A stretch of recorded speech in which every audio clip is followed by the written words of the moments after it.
Allô les amis, bienvenue à Meg autour du monde. Encore un autre beau pays qu'on va découvrir aujourd'hui. Est-ce que je te le fais deviner avec en premier le drapeau?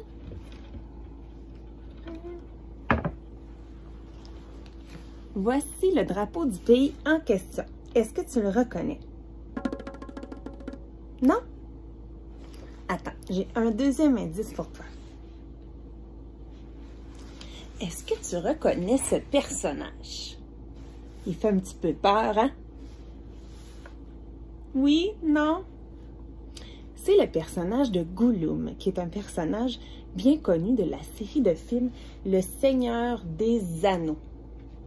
Peut-être que tu as déjà vu ces films, sinon peut-être bientôt, ça dépend de l'âge que tu as. Donc, c'est des films, une trilogie de films qui a été tournée dans le pays en question.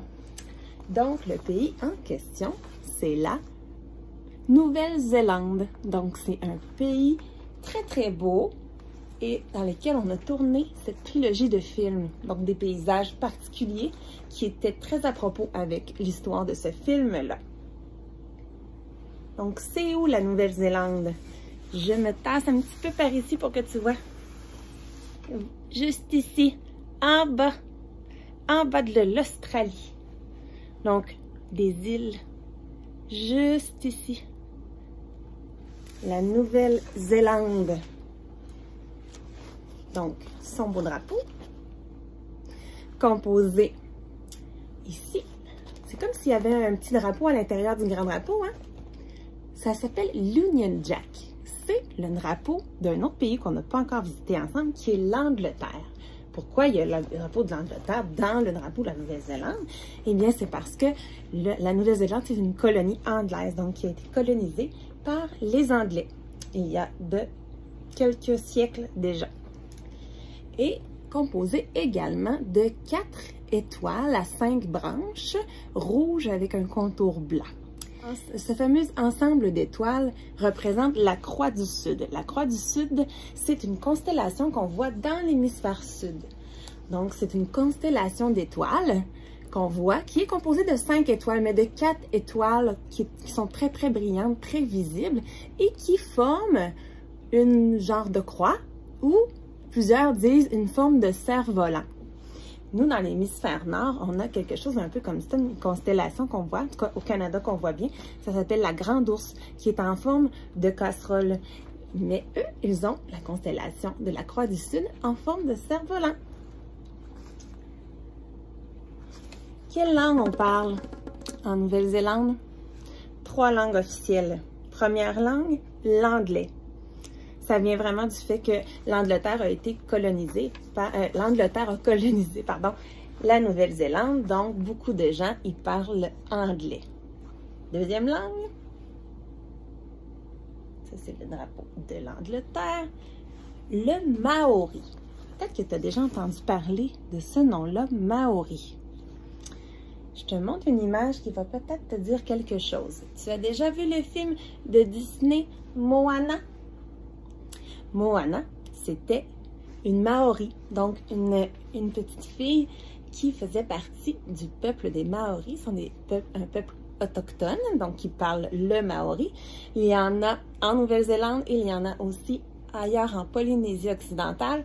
Donc, deuxième langue officielle de la Nouvelle-Zélande, le Maori. Et la troisième langue officielle, ça c'est particulier, c'est la langue des signes de Nouvelle-Zélande. C'est le premier pays que je te présente où la langue des signes, donc la langue parlée par les personnes sourdes, fait partie, vraiment est déclarée comme langue officielle du pays. C'est vraiment très bien. Maintenant, combien d'habitants en Nouvelle-Zélande? 5 millions. 5 millions d'habitants. D'ailleurs, combien d'îles en Nouvelle-Zélande? Petit quiz.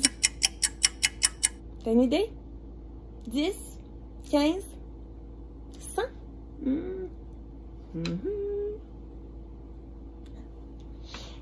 600. 600 îles composent la Nouvelle-Zélande.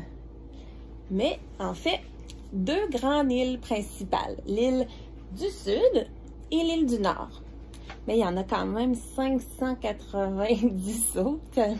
Donc, qui sont des petites îles qui gravitent autour de ces deux grandes îles principales, qui sont les îles principalement habitées aussi en Nouvelle-Zélande. Je montrais tout à l'heure sur la grande carte. Donc, la Nouvelle-Zélande est proche de l'Australie. Donc, les îles sont ici. L'Australie est là, beaucoup plus grosse. Elle est à 2000 km de l'Australie, la Nouvelle-Zélande. Elle est séparée par la mer de Tasman. Ce qui fait que l'île de Nouvelle-Zélande, les îles de Nouvelle-Zélande, ont développé une faune et une flore très particulières. Est-ce que tu te rappelles d'un autre pays qu'on a regardé il n'y a pas si longtemps qui avait une faune à elle seule, une flore? Madagascar. Pourquoi? Parce que Madagascar, c'était aussi une île isolée d'un continent, comme la Nouvelle-Zélande.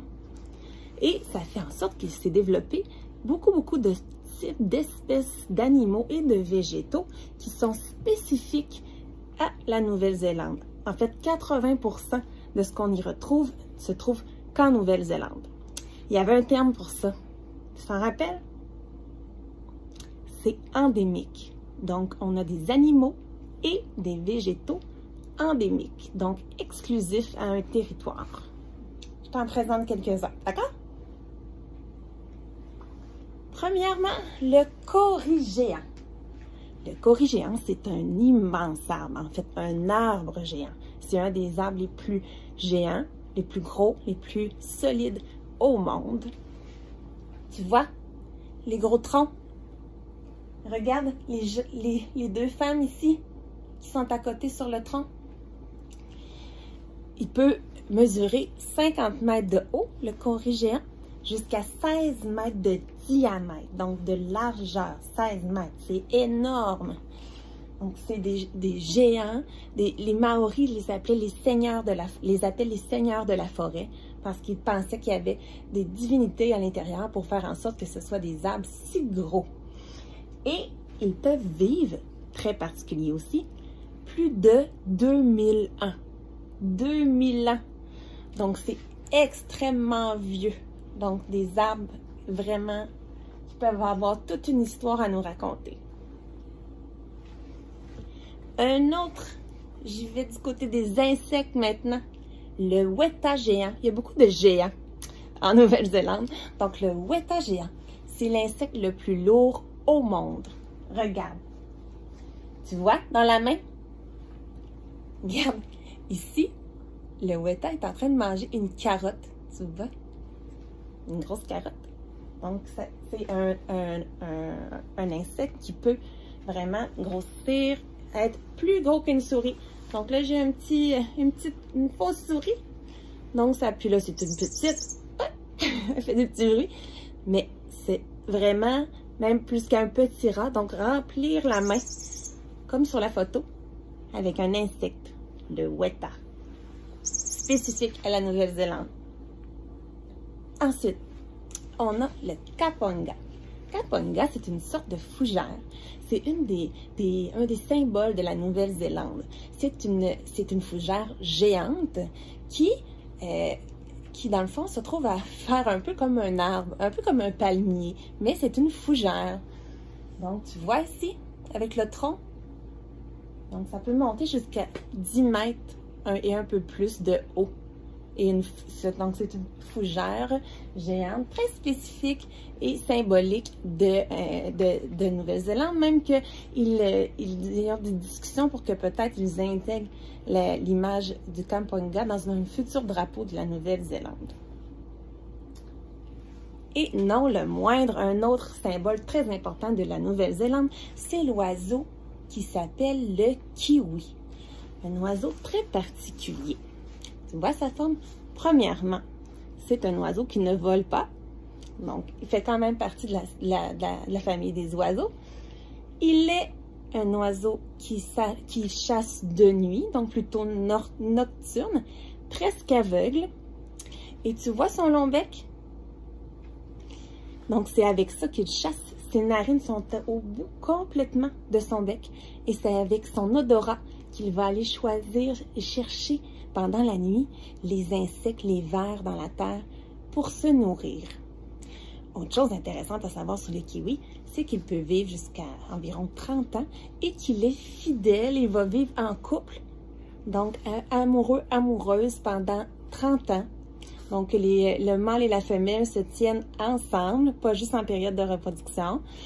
La femelle est aussi plus grosse que le mâle, beaucoup plus grosse que le mâle, ce qui est une autre chose qu'on voit moins dans ces autres types d'oiseaux.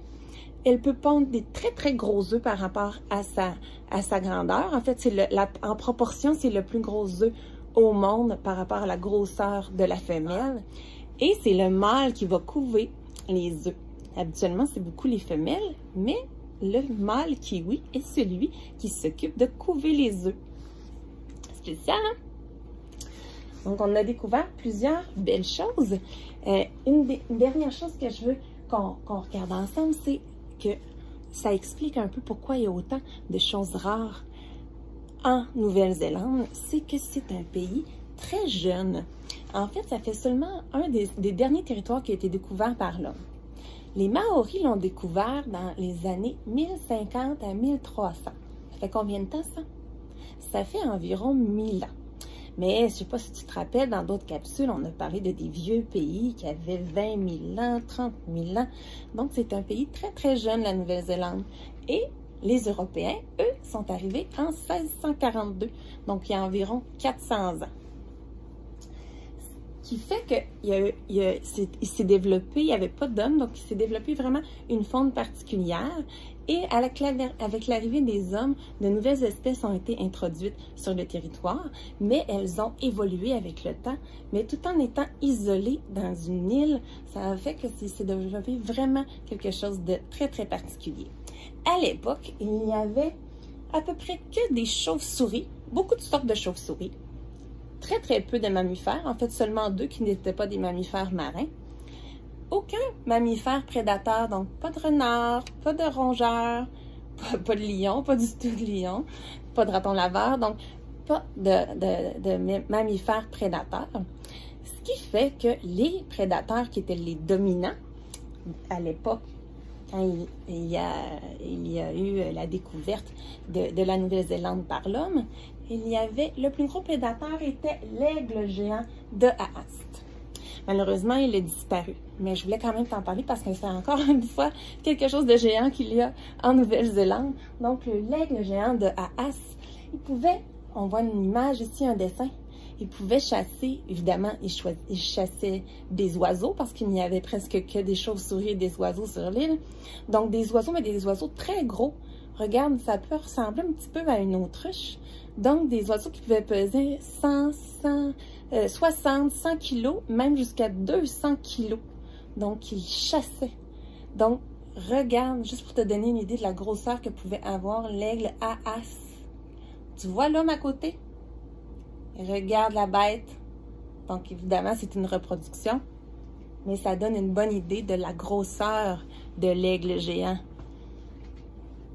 Donc, c'est aussi un autre symbole de la Nouvelle-Zélande, l'aigle géant de Haast.